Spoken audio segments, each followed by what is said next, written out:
호세아서 14장에 우리가 읽은 본문에 보면 이스라엘에게 이슬과 같게 하겠다, 또 백합화가 피게 할 것이고 꽃이 피고 나무가 열매를 맺게 할 것이라, 이렇게 말씀합니다.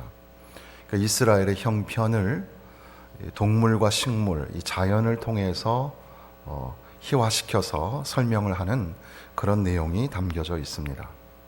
이슬이 내려서 그래서 이제 생명력을 회복하게 되고, 그리고 꽃을 피우는, 이스라엘 백성들이 꽃이 피는 것처럼 그렇게 회복되어질 것이고, 그 꽃의 향기가 나타나게 되고, 그리고 나무가 풍성한 열매를 맺는 것처럼 그렇게 풍성하게 할 것이라. 3.1절에 즈음하여서 우리는 봄이 오기를 고대하였던 이 당시의 시인들의 마음을 읽을 수가 있겠죠. 빼앗긴 들에도 봄은 오는가. 그래서 얼어붙은 동토에 다시금 따뜻한 기운이 불고 이 봄이 오는 것처럼 그렇게 이 나라에도 자유와 해방이 있게 하여 주옵소서, 그렇게 기도하였던 그 심정들을 우리가 읽어볼 수 있지 않을까. 또 환경 차원에서 생각해 보면 레이첼 카슨이라는 사람이 썼던 침묵의 봄이라는 책이 있었는데, 그것은 아주 오래된 환경 관련한 책에서 고전이라고 할 수 있는 책입니다. 더 이상 새가 울지 않는 봄, 꽃이 피지 않고 새가 울지 않는 봄이 온다면 어떻게 하겠습니까? 그래서 세계적으로 이 DDT라는 살균제가 뿌려질 때, 우리나라에도 6.25 전쟁 때 미군들이 DDT를 많이 뿌렸는데, 이 살충제의 그 효과는 빈대와 이를 잡는 거였습니다. 그런데 그 DDT로 말미암아 자연 환경에 큰 오염이 생기게 되었고, 더 이상 새들이 울지 않게 되었다라는 그런 주제의 책이었습니다. 그것이 과학적으로 정말 그렇게 된 건가라는 반론이 오늘날에는 많이 있지만, 그럼에도 불구하고 이 책이 처음에 선언되었을 때는 굉장한 충격이었습니다. 물론 선진국들은 DDT가 아닌 다른 더 독한 살충제를 사용하게 되었고, 반대로 후진 국가들은 DDT마저도 사용할 수 없게 됨으로 말미암아 수많은 그런 세균들에게 노출이 되고 많은 사람들이 죽음을 당해야만 했던 그런 비극도 담고 있습니다. 아무튼 그저 이 침묵의 봄이라는 제목에 있는 것처럼 봄이 되었는데 새가 울지 않고 꽃이 피지 않는다면 어떻게 할까? 그러니까 우리가 이렇게 봄이 온다는 것이 얼마나 귀하고, 또 꽃이 피고 나무가 파랗게 빛을 발하고 열매를 맺는다는 것이 얼마나 귀한가 생각해 볼 필요가 있겠습니다. 우리 나무, 우리 꽃 곰곰이 생각해 보는 것도 좋겠습니다. 그래서 봄이 되니까 꽃의 이름을 좀 생각하면서 꽃들의 이름, 그래서 꽃 이름 알기라는 책도 있고, 또 꼭 알아야 할 한국의 야생화 200 이런 책들도 있던데, 그래서 꽃 이름이 어떻게 유래하였으며 우리나라에는 이렇게 예쁘고 아름다운 야생화들이 참 많구나. 그리고 국립수목원 원장이 썼던 책 중에 보면 우리 나무 100가지라는 책이 있는데, 우리나라에 있는 나무들의 이름을 또 기억하고 또 생각하면서 꽃들을 바라보며 나무를 바라보며 참 고맙다, 감사하다, 이렇게 생각하면 좋겠습니다. 아무튼 그렇게 이 의미적인 면으로 또 이 환경적인 면으로 이렇게 계절이 바뀌고 봄이 올 때 꽃이 피고 나무가 자라고 또 열매를 맺는다는 것, 이것이 우리에게 소망이죠. 이 성경 말씀에 지금 읽은 호세아서 14장 마지막 부분에는 이렇게 이슬이 내리고 그리고 꽃이 피게 될 것이다. 주여 우리에게 다시 이슬이 내리고 꽃이 피게 하여 주옵소서. 그리고 포도나무에 꽃이 피며 그 꽃향기가 만발하고 또 나무가 든든히 세워지고 그리고 열매를 맺게 하여 주옵소서. 그런 계절이 오게 하여 주옵소서 기도하게 됩니다. 호세아서 전반적인 그 내용 속에서 북이스라엘은 이제 총체적인 하나님 앞에 죄를 짓게 됩니다. 무엇보다도 그들은 국가적으로, 이 외교적으로 하나님 나라, 하나님 백성이 하나님을 섬겨야 함에도 불구하고 하나님보다 이방 나라들을 두려워하고 그들을 섬겨 되었습니다. 북쪽에 아수르, 남쪽에 애굽. 그래서 아수르를 향하여 울고 애굽을 향하여 조공을 바치는 그런 비참한 신세가 바로 이스라엘이었습니다. 하나님의 백성은 하나님께서 지키시고 그 무엇보다도 하나님을 두려워하는 나라가 되어야 하는데, 하나님을 신뢰하는 믿음은 사라지고 하나님을 두려워하지 아니하고 이방 나라들, 북쪽의 강력한 철기 문화를 이끌고 오는 아수르, 그리고 고대 찬란한 문화와 역사를 가지고 있는 애굽, 그 등살에 끼어서 이 북이스라엘은 외교적으로 이렇게도 저렇게도 하지 못하는 그런 비참한 신세가 되었습니다. 바이러스가 창궐하는 작금에 우리나라 사람들이 외국에서 어려움을 당하고 있는 상황들을 보게 됩니다. 그쪽 나라 입장에서 생각해 보면 그것이 지극히 당연하죠. 더 이상 세균이 확산되지 않도록, 바이러스가 들어오지 못하도록 차단하기 위해서 각 나라들이 이렇게 쇄국을 하고 폐쇄를 합니다. 날아가던 비행기가 상공에서 다시 돌아와야 하는 그런 치욕도 맛보게 됩니다. 당연한 건데 라고 생각하면서도 한편 우리는 자존심이 많이 상합니다.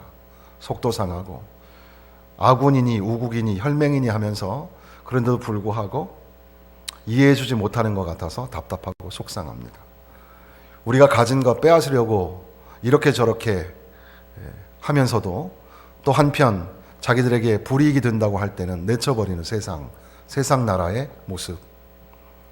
아수르도 그렇고 그 뒤로 다가오게 되는 페르시아도 그렇고 이스라엘을 점령하고 애굽까지 넘보려고 하는 것이고, 또 애굽도 북진 정책을 통해서 이스라엘을 밟고서 올라가서 이제 그 대륙을 삼키려고 하는 그런 이 야망을 가지고 있었는데, 그것이 오늘날의 시대와 별반 다를 바가 없는 것 같습니다. 오늘 이 시대에 살아가는 우리가 하나님을 두려워하고 이 민족이 하나님을 더 많이 신뢰하고 믿어야 하는데, 하나님보다는 세상 나라를 더 두려워하고 더 많이 의지하고 살아가는 현실이죠. 그렇기 때문에 이제 하나님을 알 만한 지식이 없어서, 하나님을 알지 못하니까 그 무지함 가지고 왕이, 또 제사장들이, 지도자들이 자기 자신을 하나님처럼 생각하고 자기 멋대로 결정하고, 그리고 이제 무지함으로 자기들이 나무로 돌로 그리고 자연을 우상으로 만들어서 그것을 섬기는 그런 시간이 된 겁니다. 하나님 아닌 다른 것에 우상을 삼고, 너는 나 외에 다른 신을 섬기지 마라, 우상을 만들지 말며 절하지 마라 말씀하셨음에도 불구하고 이스라엘 백성들은 총체적으로 하나님을 아는 지식이 무지함으로 말미암아, 그래서 그들이 우상을 만들고 우상에게 절하며 각종 이방에서 들어온 그런 우상단지들을 섬기면서 살아가는 겁니다. 지금 오늘날의 현실도 너무나 흡사하게도 왜 이것이 사이비 종교 단체가 바이러스 확산을 하게 되고 그것이 온 사회에 지금 중요한 세계적인 이슈가 되었는데, 이것이 바로 한국 사회의 민낯이라고 제가 말씀을 드리냐면, 이미 우리는 이 사실을 다 알고 있었고 수십만 명이 거기에 가담되어 있고 가정 파탄이 일어나고 사회적 어려움이 일어나고 있는 것을 우리가 참 잘 알고 있는데도 불구하고 어느 누구도 그것을 들추어낼 수 없었던 그런 불편한 진실이 바로 그것이었습니다. 그런데 이렇게 발견되어질 때에 하나님 자리에 하나님이 아닌 다른 것이 올라와서 하나님 노릇을 하고 있는 것을 보게 되죠. 통일교회 교주였던 문선명이 죽었습니다. 사실 통일교회 그 교리의 핵심도 역시 피가름, 그러니까 예수 그리스도가 계셨지만 예수님이 구속주로서의 사명을 완성하지 못했기 때문에 다시 재림주가 오셨다는, 그게 바로 문선명이었다는. 근데 그가 죽었습니다. 그리고 통일교는 상당히 종교성인 그 실력을 와해당하고 여전히 지금 큰 재산이 걸려있는 싸움을 하고 있는 셈입니다. 신천지도 역시 여러 가지 창세기 그리고 이사야서 그리고 대부분은 요한계시록에 교육을 하지만 그런 걸 통해서 하나님을 알지 못하는 무지함에 더욱더 빠져나가도록, 그래서 그들이 정작 배울 때는 몰랐다 하더라도 조금만 지나면 알 수 있는 것은 교주가 있다는 사실, 예수 그리스도가 구속의 사역을 완성하지 못했으므로 재림주가 다시 오셨다고 노골적으로 언어 유희를 하면서 만왕의 왕, 만희의 왕 이만희 교주를 세워서 하나님 자리에 올려놓고, 그게 바로 우리 인간의 무지함이고 이 사회에 아주 부끄러운 민낯이죠. 신천지에 빠지는 사람들 상당수는 교회에서 상처를 받아서 또 교회에서 직분에 탈락되고 또 교회에 불만을 갖게 되어서 한편 이 신앙적인 영적인 신비한 그런 지적인 욕구 때문에 조금 더 알고 더 많이 알고 싶어하는 그런 욕심 때문에, 그래서 강단에서 가르쳐 주시는 말씀이 자기에게 좀 맞지 않으니까 더 많이 배우려고 더 많이 알려고 하다가 자기 오류에 빠져서, 그러나 정작 그 안에 들어간 다음부터는 돈 문제, 관계 문제, 그리고 세상에 나오지 못하는 문제, 이것들이 복잡하게 얽혀서 커다란 집단이 되어버렸습니다. 매스컴도 어떤 단체도 들춰낼 수 없었던 그런 민낯이 이렇게 불행하게도 이 바이러스 확산 즈음에 드러나게 되어서 참 가슴이 아프고 마음이 아픈데, 이만큼 우리는 하나님을 아는 지식에 너무나 무지하여서 하나님을 알아야 하는데, 그리고 하나님을 두려워해야 하는데, 그런데 여전히 하나님을 두려워하지 아니하고 하나님을 아는 지식에 무지함으로 말미암아 우상을 새기고 우상을 만들고 그렇게 살아가고 있는 겁니다. 또한 사회적으로도 부정과 부패가 심하여서 장사치들은 속이는 저울을 가지고 장사를 하고, 일찍이 프란시스 베이컨이 시장의 우상 이야기를 할 때 시장에서 설왕설래 되어지는 그 말들은 서로 거짓말일 가능성이 많다고 그렇게 얘기를 하죠. 이거 정말 쌉니다. 손해보고 드리는 겁니다. 거저예요. 사는 사람이나 파는 사람이나 다 거짓인 줄 알면서 그렇게 거래를 한다는 겁니다. 그것이 기본적인 상거래라고 하더라도 지금 이스라엘 백성들, 북이스라엘의 형편은 속이는 저울을 통해서 부당 이득을 착취하는 사람들, 그리고 또한 서로 그렇게 부정부패가 너무 만연하여서 뇌물을 줘야지만 그렇게 출세를 하게 되고, 또 그렇게 사회에 구석구석 부조리와 잘못된 것들이 너무나 만연된 그런 모습인 겁니다. 왕으로부터 제사장 또 지도자들뿐 아니라 모든 백성들이 총체적으로 정의를 상실하고 인애와 공의를 상실한 채 하나님 앞에 눈먼 제사를 드리고 있는 겁니다. 오늘날 우리의 모습이 별반 다르지 않아서 우리도 역시 윤리를 상실하고 공의와 정의를 상실한 채 그렇게 살아가고, 하나님을 두려워하지 않으니까 사람들 앞에 속이고 거짓말하면서 서로 싸우고 헐뜯고 하면서 그렇게 살아가는 우리의 모습이나 바로 북이스라엘의 모습이나 시대적인 차이는 있겠지만, 그러나 이 인간 이 본연의 어떤 실존과 본질에 있어서는 비슷한 점이 너무나 많았습니다. 그런데 그럼에도 불구하고 호세아 선지를 통해서 하나님은 계속해서 이스라엘 백성들을 돌아오라, 돌아오면 산다, 돌아오면 산다, 회복하여 주겠다 말씀하시는 겁니다. 호세아 6장 1절에서 3절까지의 말씀에 보면, 호세아서 6장 1절에서 3절까지 말씀에 보면, 오라 우리가 여호와께로 돌아가자. 여호와께서 우리를 찢으셨으나 도로 낫게 하실 것이요 우리를 치셨으나 싸매어 주실 것임이라. 여호와께서 이틀 후에 우리를 살리시며 셋째 날에 우리를 일으키시리니 우리가 그의 앞에서 살리라. 그러므로 우리가 여호와를 알자. 힘써 여호와를 알자. 그의 나타나심은 새벽빛같이 어김없나니 비와 같이 땅을 적시는 늦은 비와 같이 우리에게 임하시리라 하니라. 하나님께로 돌아가자. 여호와께로 돌아가자. 하나님이 우리를 살리시리라, 고치시리라. 하나님을 알자. 힘써 여호와를 알자. 이렇게 말하고 있습니다. 이스라엘 백성들이 왕으로부터 사회 전반에 모든 백성들에 이르기까지 총체적인 죄악에 빠져서 우상을 섬기고 부정과 부패가 이루어지고 눈먼 제사를 드리고 하나님보다 이방 나라를 섬기고 그렇게 살아가고 있는 그런 형편에도 하나님께서는 계속해서 돌아와라. 돌아오면 살게 된다. 여기 보면 우리를 치셨으나 싸매어 주실 것이요. 그들에게 지금 상처가 있습니다. 앞절에 이 5장 13절 후반부에 보면 그가 능히 너희를 고치지 못하겠고 너희 상처를 낫게 하지 못하리라. 그들이 상처가 있는데 어느 누구도 상처를 낫게 할 수 없다는 거죠. 이 낫지 않는 상처, 예레미야서에도 낫지 않는 상처가 참 많이 나오는데 그 상처에 관한 이야기를 다음 주 말씀으로 제가 계획을 세웠습니다. 그렇게 상처가 온 백성에게 있지만 하나님께로 돌아가면 하나님이 고쳐주시겠다. 회복시켜 주시겠다. 그렇게 말씀하시는 겁니다. 그들의 죄악이 참으로 많이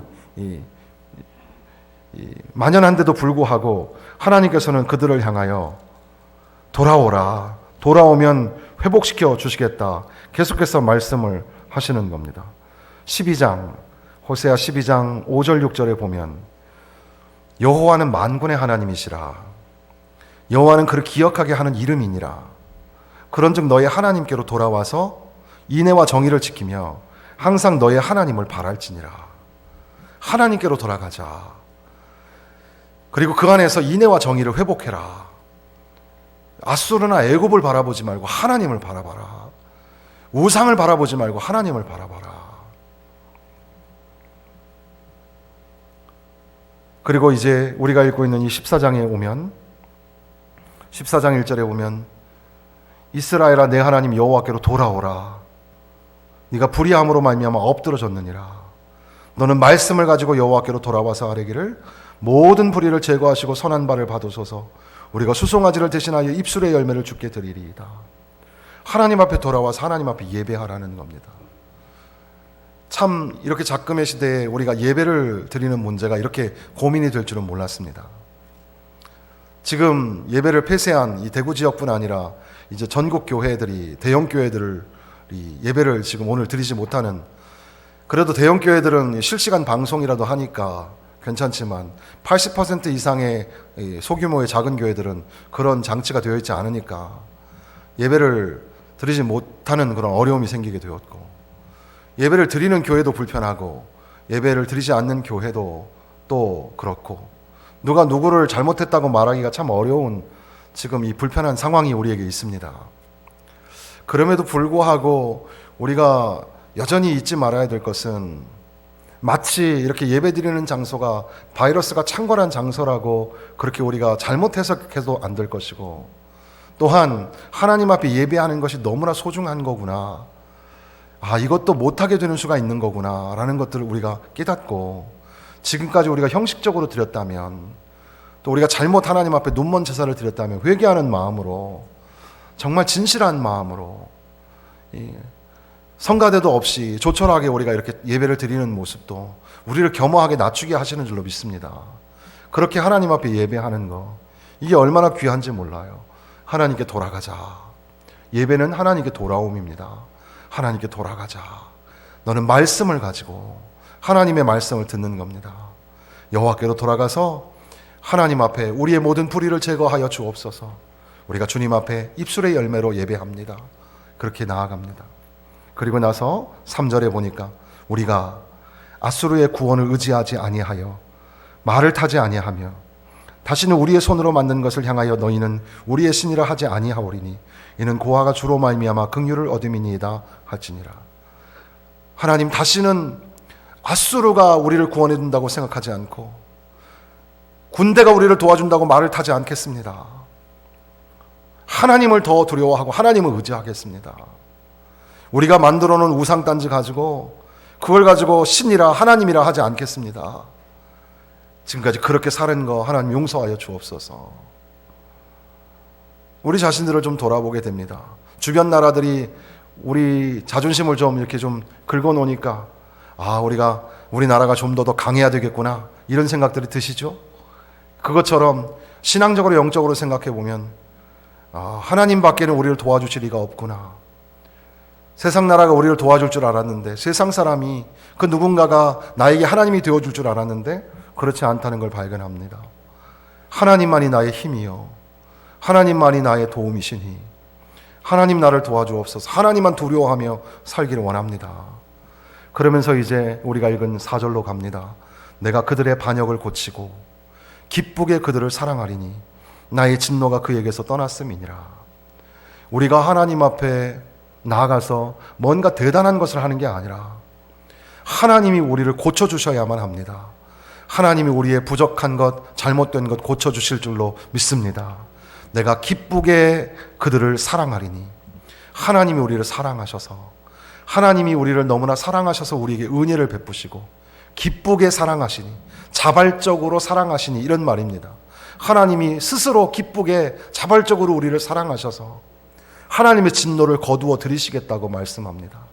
그러면서 내가 이스라엘에게 이슬이 되겠다 말씀합니다. 내가 이스라엘에게 이슬과 같으리니, 이슬은 모든 이 식물들, 이 생명력의 근원이 되기도 합니다. 매일마다, 매일 아침마다 그렇게 잔잔히 이슬이 내리고 그 이슬을 머금고 풀도 자라고 꽃도 자라게 됩니다. 그렇게 하나님이 이슬이 되어서 모든 식물들이, 생물들이 소생하도록 내가 너희에게 이슬이 되어주겠다. 그리고 너희가 백합화같이 피겠고 레바논 백향목같이 뿌리가 바뀔 것이라. 이 꽃이 피겠다라는 겁니다. 그들의 삶을 이 꽃으로 비유해서 이 백합화, 수소나 일종이라고 하기도 하고 우리나라 백합화라고 하기도 하고 하는데, 백합화같이 환하게 피어서 참 예쁘다, 아름답다. 마스크를 쓰고 앉아있는 여러분들을 볼 때 참 마음이 답답합니다. 어떻게 하다 이렇게까지 되었나라는 생각이 들죠. 예배는 하나님 앞에 나와서 환하게 웃으며 하나님을 맞이해야 함에도 불구하고 우리는 다들 이렇게 인상을 쓰시고 무표정한, 그렇게 마스크를 쓰고 앉아있는 예배, 이 얼마나 가슴 아픈 일입니까? 여러분의 얼굴에 꽃이 피듯, 환하게 꽃이 피듯 그런 날이 속히 왔으면 좋겠습니다. 레바논 백향목같이, 이 백향목이라는 이 나무가 히브리어에 나오는 건 아니지만, 그래서 어떤 학자들은 레바논의 향기라고 표현하기도 하는데, 꽃이 피고 향기가, 꽃내음이 진동하는 것처럼 다시 그런 봄이 왔으면 좋겠습니다. 그의 가지가 퍼지고 그의 아름다움은 감람나무와 같고 그의 향기는 레바논 백향목같이 될 것이다. 점점 자라나고 무성하게 되어지며 향기를 뿜으며 꽃을 피우는, 그늘 아래 거주하는 자가 돌아올지라 그들은 곡식같이 풍성할 것이며, 풍성한 이 곡식이 이 추수를 거두어 드리는 것처럼, 그리고 포도나무에 꽃이 필 것이며 그 향기는 레바논의 포도주같이 되리라. 이 포도나무가 많은 곳에 들어가면 그 포도나무, 포도 열매 향기가 쫙 나지 않습니까? 포도나무에 꽃이 피는 것처럼 그렇게 꽃이 피게 할 것이라. 그리고 내가 다시 우상과 무슨 상관이 있으리요? 절대 나는 우상을 섬기지 않겠습니다 라고 고백하는 백성에게 내가 그를 돌아보아 대답하기를 나는 푸른 잣나무 같으니, 구약 성경에는 나는 나무라 라는 표현이 단 한 번밖에 안 나오는데 바로 이것이 여호와 하나님께서 내가 너희에게 나무가 되어주겠다, 내가 너에게 이슬이 되어주고 내가 너에게 나무가 되어주겠다. 그리고 그 나무로 말미암아 열매를 얻으리라 하리라. 신약 성경에는, 요한복음에는 예수님께서 나는 포도나무요 너희는 가지니 나에게 붙어있는 그 가지마다 열매를 맺게 될 것이다 말씀하여 주셨습니다. 하나님이 다시 회복하시는 그날에 그들의 상처를 싸매어 주시고 죄악이 관영한 이스라엘, 왕으로부터 모든 백성이 총체적으로 죄를 짓고 하나님을 알지도 못하고 그 무지함과 또 하나님이 돌보아 주셨던 것들을 기억하지 아니하는 그 교만함, 그로 말미암아 총체적인 어려움을 당하고 있는 이 시대에 하나님께서 그들을 다시 돌이키셔서 회복시키셔서 그들의 이슬이 되어주시고 그들로 하여금 이 꽃이 피는 것처럼 피게 하시고 또 그들에게 나무가 되어주셔서 그들이 풍성한 열매를 맺게 하시리라 약속해 주시는 겁니다. 봄이 오고 있습니다. 벌써 3월 첫째 주가 되었습니다. 겨울도 참 좋은 계절이지만 우리가 은유적으로 얼어붙었던 그리고 어두웠던 시간, 겨울이 지나고 있습니다. 어떤 학자가 말하기를 이것이 신빙성이 있는 건지는 잘 모르지만 코로나19 바이러스도 온도가 조금 올라가면 그러면 소멸하게 된다고 하는 말, 지나가는 말처럼 들었지만 그 말이 사실이었으면 좋겠다. 그래서 겨울이 지나면서 바이러스도 다 사라지고 따뜻한 봄날, 꽃이 피고 새들이 울고 나무가 자라고 열매가 풍성하게 맺어지는 여름이 올 때까지 그런 계절이 왔으면 좋겠다고 생각합니다. 사랑하는 성도 여러분, 하나님께서 그런 날을 우리에게 주실 줄로 믿습니다. 하나님이 우리에게 이슬이 되어주시고 우리로 하여금 꽃이 피도록 우리 얼굴에서 우리의 삶에서 꽃이 피어지는 것처럼 아름다운 꽃향기를 내는 것처럼 그렇게 회복시켜 주실 줄로 믿습니다. 하나님이 친히 나무가 되어주셔서 우리로 하여금 풍성한 열매를 맺게 하여 주실 줄로 믿습니다. 14장 9절 말씀에 보면 누가 지혜가 있어 이런 일을 깨달으며 누가 총명이 있어 이런 일을 알겠느냐. 여호와의 도는 정직하니 의인은 그 길로 다니거니와 그러나 죄인은 그 길에 걸려 넘어지리라. 죄인의 길과 의인의 길, 마치 시편 1편의 말씀을 읽는 것과 비슷한 느낌을 갖습니다. 의인의 길은 여호와께서 인정하시고 죄인의 길은 하나님이 멸망하게 하신다. 그러면서 누가 지혜가 있으며 누가 총명이 있느냐. 지금 오늘 우리에게 필요한 것이 무엇입니까? 지혜입니다. 하나님을 아는 지혜가 필요합니다. 이 시대를 어떻게 믿음으로 살 것인가 하는 지혜가 필요합니다. 총명이 필요합니다. 똑똑함인데 이것은 세상에서 공부하는 똑똑함이 아니라 하나님을 향한 똑똑함을 가지고 세상 나라, 세상의 군왕, 세상의 우상이 우리를 돌보아주지 못하고 전능하신 하나님, 창조자이신 하나님이 우리의 하나님이시라는 사실을 깨닫는 그런 지혜와 그런 총명함이 우리에게 있어야 할 것입니다. 사랑하는 성도 여러분, 이제 북이스라엘이 살 길은 하나님의 심판과 진노의 막대기를 맞이할지라도 그럼에도 불구하고 하나님께 돌아와 힘써 하나님을 알고 인애와 공의를 베풀며 하나님이 원하시는 삶을 살 때 그들은 고침을 받고 회복이 되어서 이슬 같은 하나님, 나무 같은 하나님을 만나고 꽃을 피우고 향기를 내며 열매를 맺게 될 줄로 믿습니다. 그런 봄이 오게 될 것을 우리도 함께 소망하며 주여 지혜를 주시옵소서, 총명을 주시옵소서 기도할 수 있기를 부탁을 드립니다. 기도하겠습니다.